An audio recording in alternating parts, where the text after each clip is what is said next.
Live from Studio 3, this is Packaging Today with Evelio Mattos, Adam Peak, and Cory Connors. Hey, what's up, everybody? It is Monday, February 20th. You got two amigos today. You got Adam Peak. What are you from? What are you from, dude? All of it. People I'm from, I was born in San Jose, California. Start at the beginning. Yeah. No, I am the Senior Vice President of Sales at Myers Printing in Minneapolis, and host the People of Packaging podcast.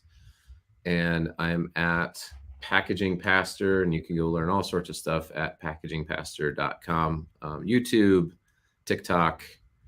My Twitter is not very exciting. It's mostly just me talking about basketball. So occasionally I get into some packaging stuff.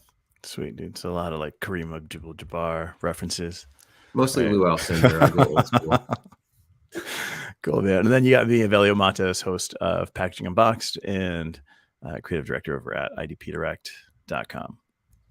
But definitely check out the YouTube channel. A lot of things growing, getting a lot of comments there, a lot of questions coming in. So really appreciate that.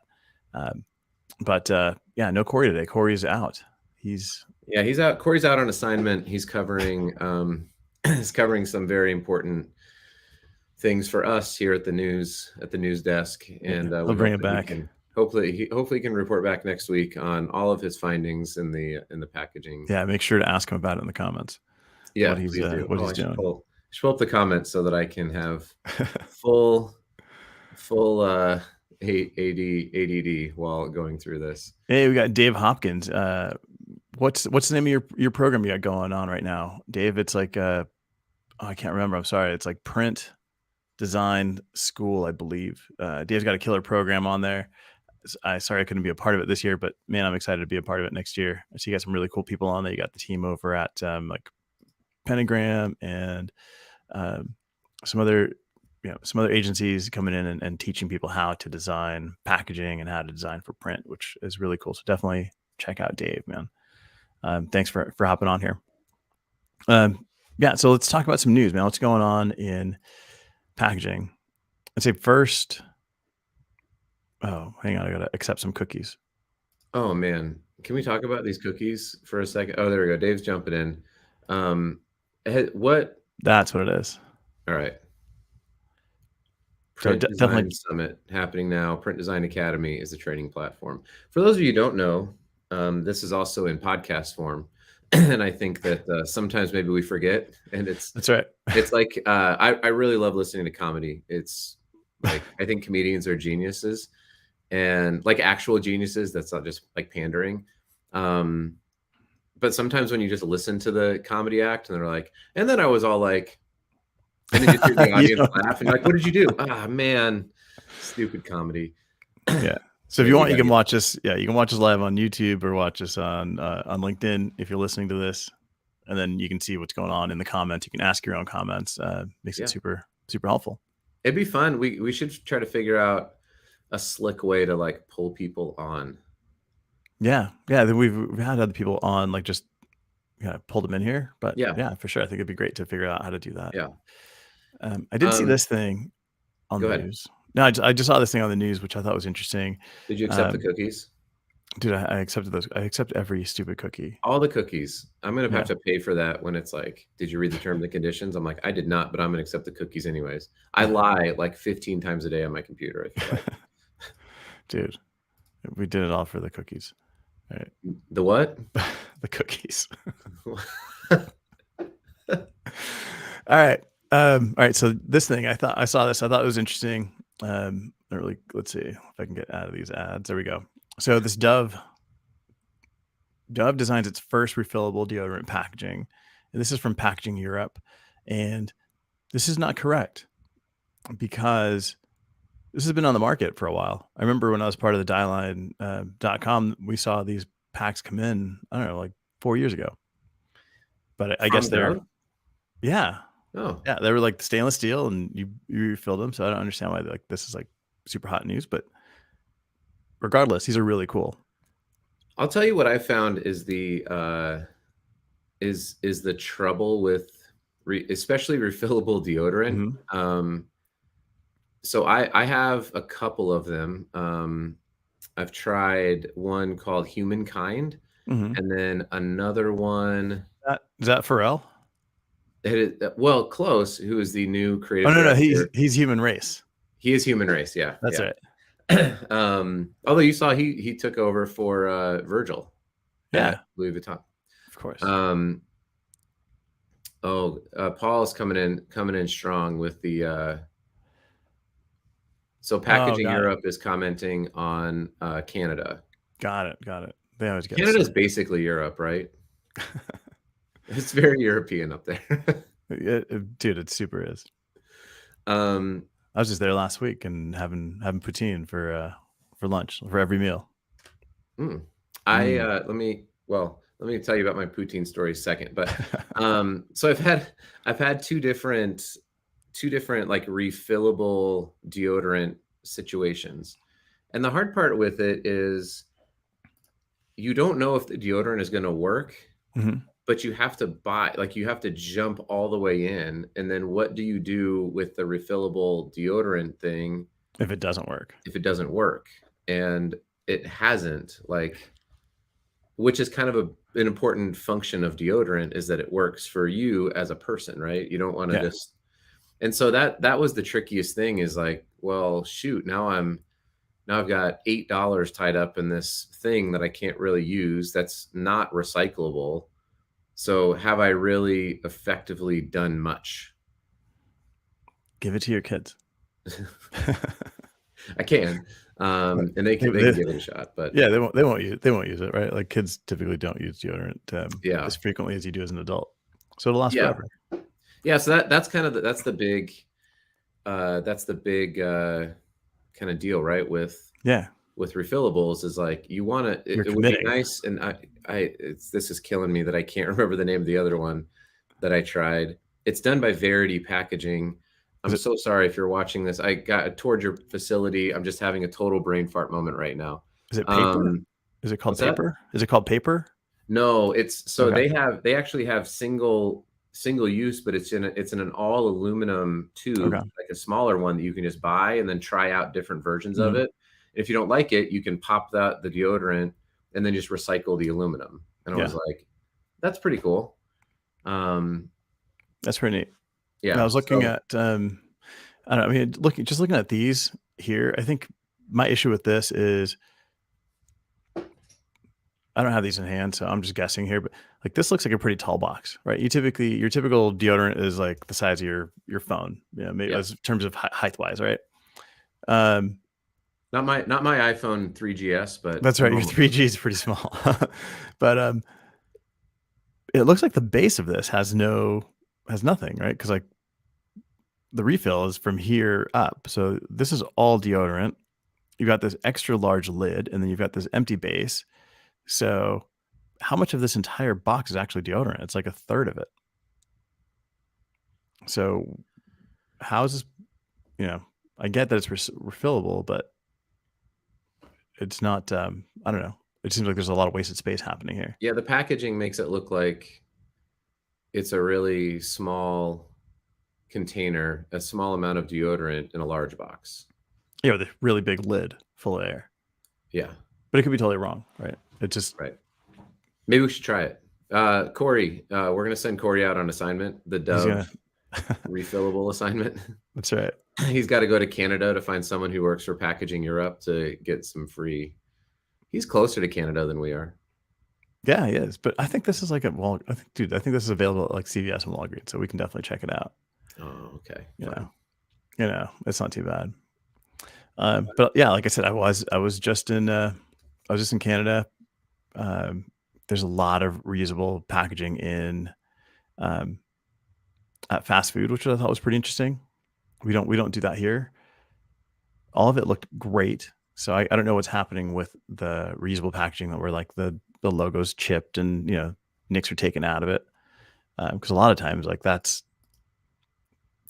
can't go back to the consumer. You can't send that out to the consumer. It just looks like your weird neighbor's house where there's like teeth marks on your cup.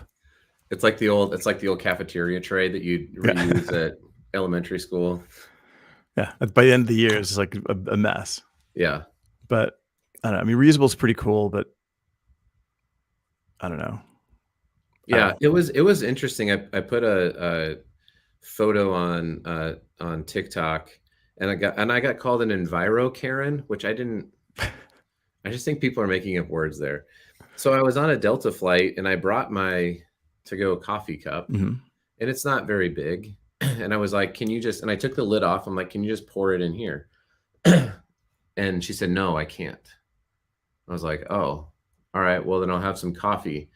And then she was like, "Cream or sugar?" I was like, "Just cream." And so it comes to me in the coffee cup, the disposable coffee cup. And then she grabs a clear water cup and puts a stir stick, 2 things, and then in a clear cup, and then like sets down all this trash in front of me. And I'm like, I just wanted you to just pour coffee in here. Right. I didn't need all. And granted, it's not like we're going to save the world by changing how we serve coffee on Delta flights, but it was still just like, it was kind of a frustrating moment. And people were like, of course she can't refill that. Like, it's not sanitary. And I'm like, you don't have to touch it. You just literally pour coffee in. Like they do this at every single mom and pop, like everywhere, right? Even Starbucks, you can bring your own mug in. So it was an interesting thing. I tried to go reusable, and Delta Airlines wouldn't let me. Dude, I gotta call us out on it. I feel like this is a really low energy packaging today. Is it because we're missing Cory today? No, but we can step it up. You want me to talk about labels? Dude, let's get super pumped here. All right. So I got a question. So I have a question, which is labels, right? As I'm talking to all these different brands, we're moving into more sustainable packaging to try and eliminate plastics in different areas where it makes sense. Wait, hang on. I'll be right back. So I always tell people, they're stickers. Yes. So I always tell people, it's like, we're not looking to eliminate plastic in every instance, because in some instances it makes sense, right? And if you're moving to paper, you're going with a heavier material, you're cutting down trees. Like, there's a whole process. It's not like you can swap one for the other and all of a sudden you're miraculously more sustainable. But one that I do get questions on is like, all right, well, we have labels. For me, it's like, well, can we eliminate these? How can we eliminate them if they're not necessary? In some cases, they are necessary, whether it's for branding or protection or sealing. Then it comes to the question of, okay, well, we're not going to do a flexible film, plastic label. We want to move into a paper label with no foil, just aqueous inks and etc. But then it's like, okay, well, what about the adhesive? Like, what is this? What are the adhesive options? And then that's kind of like where I run out of steam, because I'm like, you know what? I'm not the expert here, but I can definitely find out for you. And the one that gets recommended, there's a few that get recommended, but you are the label guy. Like, what are the options and why do they matter? Like, what's the difference? Like, what? Sure. Why should you care? Okay. So I grabbed my roll of stickers, and to demonstrate why this matters. Now, it depends on the material. Okay. So if there's a lot of options. The material of the label or the material that you're adhering to? The material that it's going to go on, right? So this is a PET container for To Be Honest, TBH, which is like if you've seen their products, it's like a low sugar version of Nutella. So this is a PET container, and it's a clear PET container. What happened? You got big. Oh, now I'm big. Hi. Yeah. Hello. Good. All right. So here's how you here's how you choose the adhesive on your labels. Okay.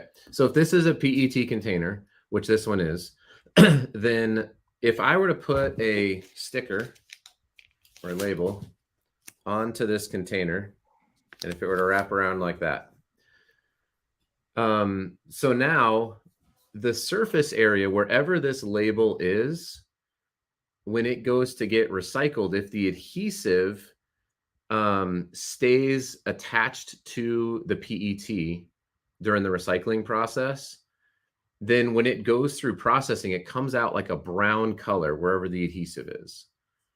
And so it still can get recycled. It goes through the recycling. It's just that all of this surface area, whatever this, in this case, it's, call it 40% of this container, is now not really desirable in the market when it goes to get sold. It's actually about, I think it's about, it's like 60% of the value is the rest of it. And so for brands who really honestly care about encouraging recycling and getting value through the recycling chain, what they do is they get an adhesive that washes off. And there's Avery's got a name for it. Clean Flake. Green Bay has Green Cycle.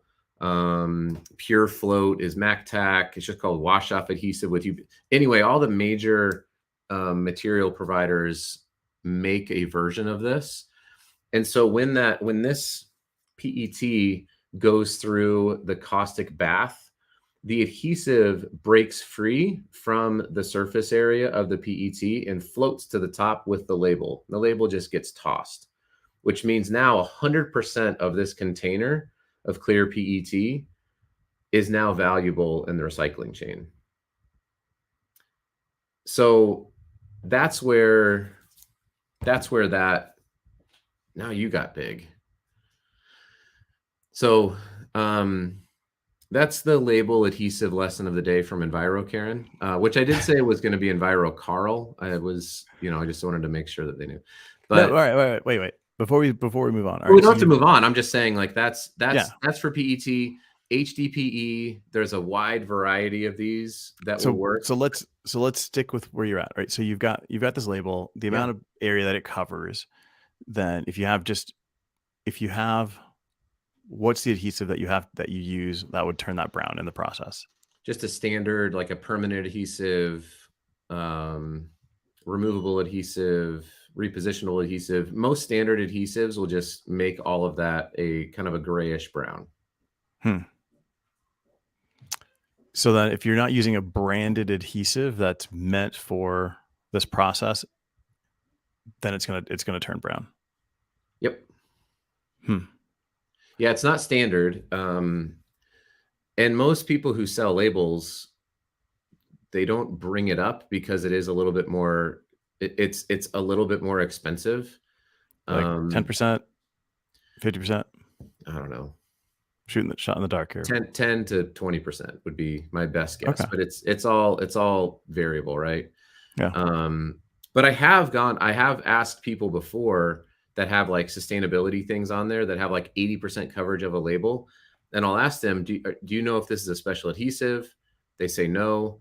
And I'm like, what did you reply back to your label provider when they told you that you were basically ruining the recycling of this bottle by putting this label on there? They're like, I don't know. I'm like, go ask them what the cost would be to do a better adhesive. Yeah. And well, that's the thing, right? Is like, doesn't matter what adhesive you have on that bottle or on the product. As a consumer, you can still put it in the bin. Yeah. Right.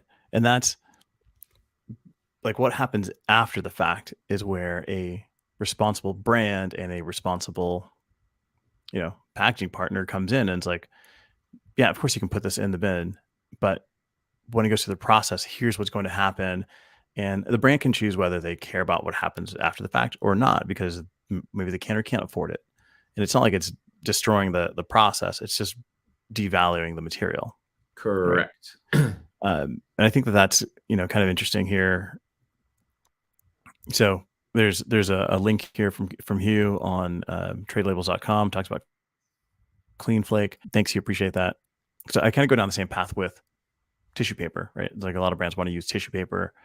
I'm like, dude, I'm the worst tissue paper salesman because most tissue paper isn't recyclable. It'll go through the process. As a consumer, you can put it in the bin. It'll get collected. The truck will take it. It'll go through the process. But a lot of tissue paper tends to have really short fibers that will filter out through the process, right? And they'll go with the wastewater, and yay, the tissue went for a field trip, right? It's like it went through and now it's like washed out and it's not coming back as anything. So it's like, if you're trying to do something that's actually recyclable, then maybe you need to do something a little bit heavier paper, which is counter to the whole sustainability movement in the first place. So again, with like adhesive, you still put it in the bin, it'll still go through the process, but you're damaging on the back end. So then what if I wanted to, so that's where you want to promote some different materials, different adhesives. Yeah. And I think So that people don't do it for? because it's hard to like squash that into like a really marketable phrase. I mean, the APR, the Association of Plastic Recyclers, has a whole bunch of stuff on this, but you can still put please recycle. It'll still go through how to recycle as a recyclable bottle. It still is going to do all of those things. By the way, this is, as far as I know, only available for polypropylene labels, not for paper labels. So that adhesive is not on paper labels, to my knowledge. Someone can correct me if I'm wrong, but I haven't seen it yet.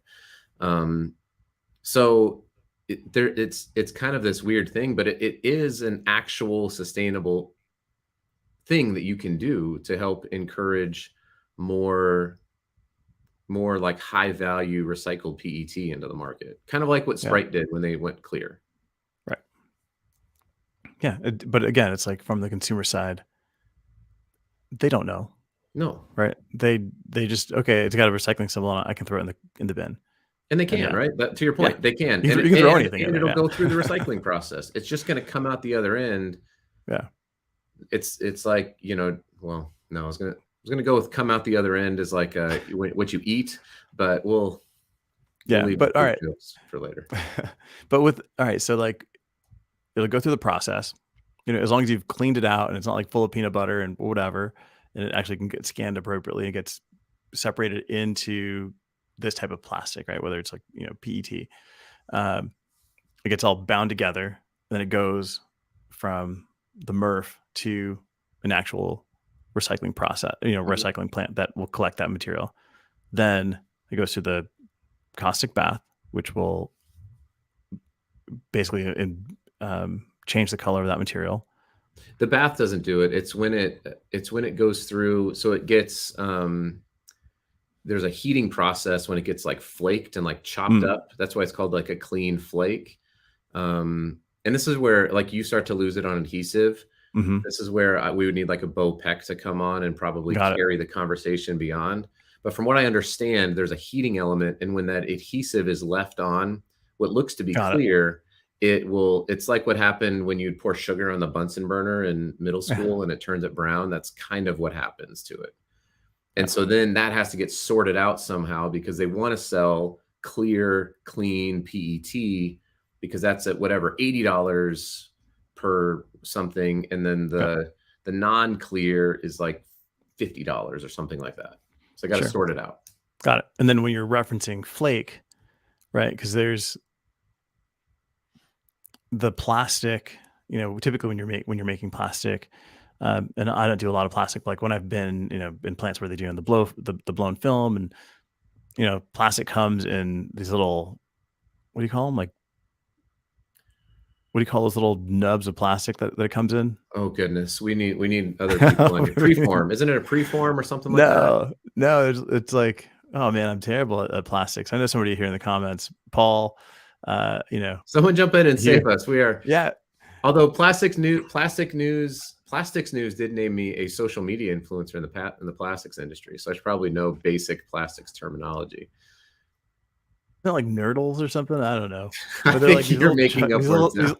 No, I'm not in biochem. It's a plastic dongle, I believe. It's a dongle. But these basically, you buy this in bulk. It's what Jay Quinn was born in. That vat of little plastic beads. But anyway, you turn, that's the way you typically buy it. But then the clean flake, the flake actually looks like flakes because it's not turned into this other material. Correct. Yet. Yeah. It's in like, it was cool to go. Like, what does flake mean? Facility here in Utah with Bo Peck, who's a tremendous amount of knowledge on this. It is nurdles.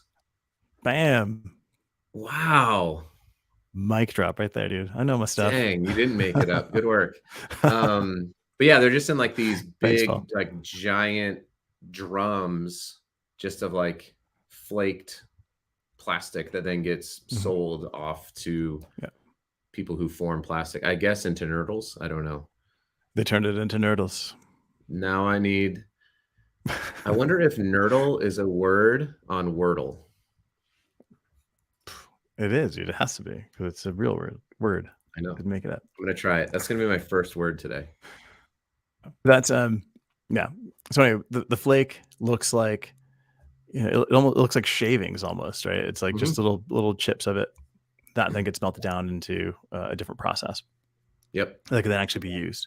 And then if you look at some of our or if you look at some of our TikToks from Westpac, there's a few guys there that had thermoform equipment there, and they had, you could see him going through the process, and you had like all these clear little plastic components, and then you had like tiny little colored ones, right? And in terms of like the colored ones, it was like maybe one for every pound of white, and it was changing the entire plastic into like a red frisbee disc. Like the amount of color that you were putting in there was so little, which I thought was super interesting. But you can check that out on I think all of our TikToks to see what we saw at Westpac, which is pretty cool, man. Some pretty interesting stuff there. And again, sure. I'm not the plastics expert on the show here. Yeah, the Cory is. We don't really have. We need. That's when we have to pull in like a Jay Quinn to learn us on things. Yeah, for sure. And there's a ton of people out there. So if you know somebody in plastics that isn't going to sell us on plastic, but we'll have some good information, let us know. We'd love to have people on here and share that info, because as you can tell, we're all learning as well. Exactly. Yeah, that's pretty much what it is. George Bray. Heel shavings right off. Just like in the shower. Like, gross. That's what it looks like. Awesome, man. All right, dude. So let's wrap this up. It's what is it? President's Day? It's some kind of holiday. My kids are home. I don't know what holiday it is. Yeah, it's the day of the presidents, all of them. Perfect. Dead presidents. Yeah. That's a pretty good movie. And a great hip hop group. Good stuff, man. Yeah. All right. We're gonna wrap this up. Check us out, Evelio at packagingunbox.com. I've got an episode this week coming, about artificial intelligence and designing packaging with it with Sherry Horowitz. She's doing some amazing stuff. I know Cory, check him out at Corrugated or at the Sustainable Packaging Podcast. He's got some really cool stuff happening this week as well. Adam, what do you got going on this week? I'm here. I've made it. I'm in Utah all week, which is great news. It's been the first week in a while. And so I'm sure I'll have a podcast episode. No, I mean, lots of good stuff. Yeah. We're still working on a sustainable packaging ebook that'll come out through the Myers website at myers.com. And so putting the finishing touches on that. That's awesome, man. And everyone needs to go to weenuslube.com and keep supporting budding entrepreneur. So that's right. Get your nerdle on. Get your nerdle. Yeah. Oh, and it's family day in Canada. In the old days, I knew what holiday it was in the super old days because I was in school, and they'd be like, "Oh, you're not coming in on Monday because it's President's Day." And then as you got like older, you know what holiday it was because all the ads on TV were like, "Hey, it's beds are on sale for President's Day deal." But now it's like you don't see very many commercials. No, it's like I don't know what. I'm like, my kids are home. I'm like, all right, why are you home? Why aren't you? Just go to school. Just go sit there all day. All right, man. We need more energy next time. Sorry. We got it. We brought the energy. It was brought in. I don't think so. I haven't had my coffee. We covered nurdles. We talked about label adhesive. I mean, come on. Who's the Clean Flake stuff was great. I appreciate that. And it was Clean Flake. What was the other brand? Oh, there's Hope Floats. No, Clean. How's Sandra Bullock? A Green Cycle. There's hang on, I got to accept a cookie. There's Pure Float through MacTac, and then there's also UPM Raffle Tech Wash Off. Awesome. Yeah. very exciting. All right, check it out. Good stuff. And then check out Hugh's link in the comments. Thanks, everyone. See you guys. Live from Studio 3, this is Packaging Today with Evelio Mattos.